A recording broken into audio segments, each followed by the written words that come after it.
Unatafuta suluhisho za kuepuka kadi za makaratasi? Well, nina habari njema kwa ajili yako. Invite Pro ipo kwa ajili yako. Tunakuletea kadi za kielektroniki smart na za kisasa ambazo utatuma kadi za mwaliko na michango kwa njia ya WhatsApp na SMS. Na hizi ni huduma zetu. Tuna design kadi za mwaliko na za michango, kadi nzuri zenye mvuto. Wateja wote watapokea kadi zao za mwaliko, either awe na smartphone au kichochi. Tunatoa huduma zetu kwenye mikoa yote ya Tanzania.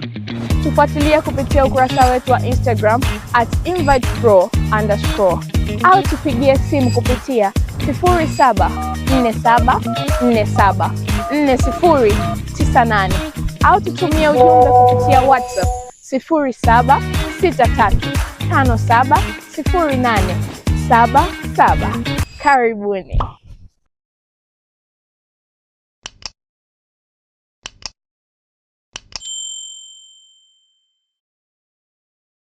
Jeshi la Polisi mkoa wa Dodoma linawashikilia watu watatu kwa tuhuma za kumuua dereva bodaboda Omari Bakari mwenye umri wa miaka 21, mkazi wa maeneo ya Michese jijini Dodoma. Inadaiwa kuwa marehemu aliuawa kwa kuchomwa na kitu chenye ncha kali katika maeneo ya shingo na mgongoni kwa lengo la kumnyang'anya pikipiki yake. Akizungumza na waandishi wa habari, kamanda wa polisi mkoa wa Dodoma, Gali Sierra, alisema tukio hilo lilitokea Machi 21 mwaka huu majira saa 3:30 usiku katika mtaa wa Chinyoya, kata ya Kilimani, jijini Dodoma.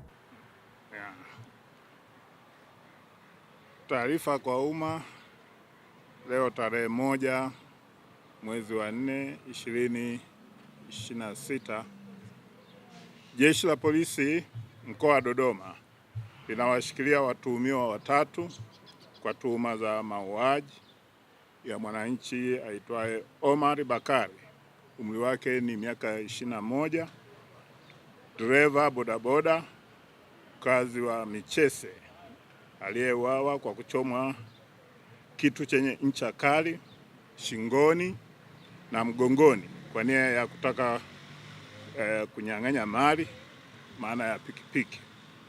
Tukio hili lilitokea tarehe 21 mwezi wa 3 mwaka huu 2026 majira ya saa 3:30 usiku, mtaa wa Chinyoya, kata ya Kilimani, jijini Dodoma. Katika tukio hilo, Jeshi la Polisi lilifanya msako na doria na kufanikiwa kumkamata mtuhumiwa mmoja katika kijiji cha Mazase, wilaya ya Chamwino, Dodoma, aitwaye Sadiki Jonathan, miaka 23, akiwa na pikipiki ya marehemu yenye namba za usajili MC 556 FPE aina ya Sinoray nyeusi.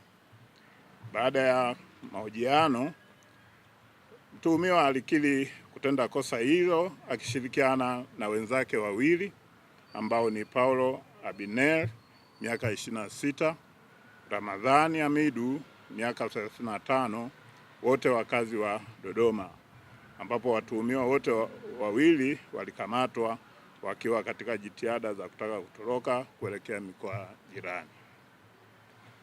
Aidha, Jeshi la Polisi mkoa wa Dodoma katika operation mbalimbali zinazoendelea limefanikiwa kukamata na kudhibiti mtandao wa wizi wa mifugo, ambapo jumla ya watuhumiwa 12 wamekamatwa katika nyakati tofauti na maeneo tofauti ya jiji la Dodoma, akiwemo Kedmond Steven na wenzake 11 ambao hufanya vitendo hivyo kwa unyang'anyi wa kutumia silaha pindi wanapotekeleza uhalifu huo.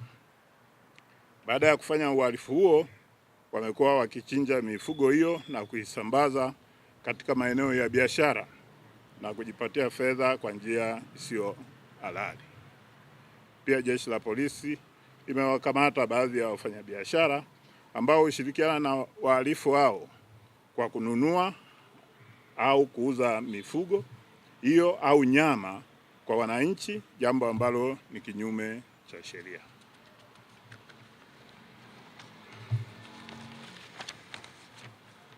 Watuhumiwa wote watafikishwa mahakamani kwa hatua za kisheria pindi upelelezi utakapokamilika. Jeshi la Polisi mkoa wa Dodoma linatoa shukrani kwa wananchi kwa kuendelea kushirikiana na jeshi hili katika kutoa taarifa za uhalifu na wahalifu katika jitihada za pamoja za jeshi na wananchi kuhakikisha kwamba mkoa wa Dodoma unakuwa salama. Lakini sambamba na taarifa hii, napenda kujulisha kwamba Jeshi la Polisi katika kipindi hiki tunachoelekea kwenye sikukuu za Pasaka, tumeimarisha ulinzi na usalama katika maeneo mbalimbali. Maeneo hayo ni pamoja na kufanya doria, nyumba za ibada, kumbi za starehe, doria za usalama barabarani, pamoja na sehemu zenye mikusanyiko ya watu wengi, ili kuhakikisha sheria hizo zinafanyika kwa amani na utulivu wakati wote. Vile nitoe wito kwa wazazi na walezi kuongeza umakini kwa watoto pindi wanapokwenda matembezini na watoto hao, pamoja na kuacha waangalizi katika makazi yao au kufunga milango ili kuepuka kutoa mianya kwa wahalifu kufanya uhalifu. Jeshi la Polisi mkoa wa Dodoma linawahakikishia wananchi muda wote kwamba tutaimarisha ulinzi na kwamba muda wote watakuwa salama. Watuhumiwa hao wamekamatwa kwa nyakati tofauti.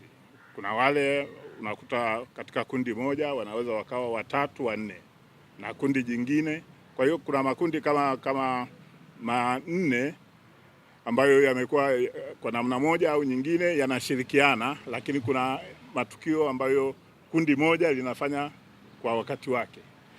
Lakini makundi haya pia yalikuwa na wateja, wakishaiba ng'ombe wanampeleka huko maporini, wanachinja, sio katika ule utaratibu wa kuchinja. Yaani wanapasua tu bila kuchuna hata ngozi na kupeleka kwa wateja wao. Aidha, Kamanda Yela alisisitiza kuwa watuhumiwa wote watafikishwa mahakamani mara baada ya upelelezi kukamilika. Mtazamaji na mfuatiliaji wa Washindi Media, bila kusahau bonyeza kitufe cha subscribe, comment, like na share ili uwe wa kwanza kupata taarifa zetu. Hello, arts lovers around the world. It is another time of the year where more than 5,000 people are gathering together to enjoy, connect, and explore through arts, culture, and tourism activities in Dodoma, Tanzania. Welcome to the 70th edition of Chigogo Music Festival, to be held for 3 days consecutively from 24th to 26th of July 2026 at Chamwino Arts Center, Chamwino, Ikulu, Dodoma, from 10 o'clock a.m. to 8 o'clock p.m. Chigogo Music Festival, 3 days of seminars to artists, traditional dance, live performance from over 50 dance groups, business exhibition, film screening, well-coordinated city tour trips, wine tasting, barbecue and traditional food, fashion show, and other amazing ones in a lifetime surprises. Affordable ticket available for international attendees coming out of Africa, $50 per day or $125 for the whole festival. For African attendees coming out of East Africa, $20 per day or $50 for the whole festival. For reservations, more details, partnership and sponsorship, contact us +255 758 907980. Email artschamwino@gmail.com. Chigogo Music Festival 2026, 100% traditional experience.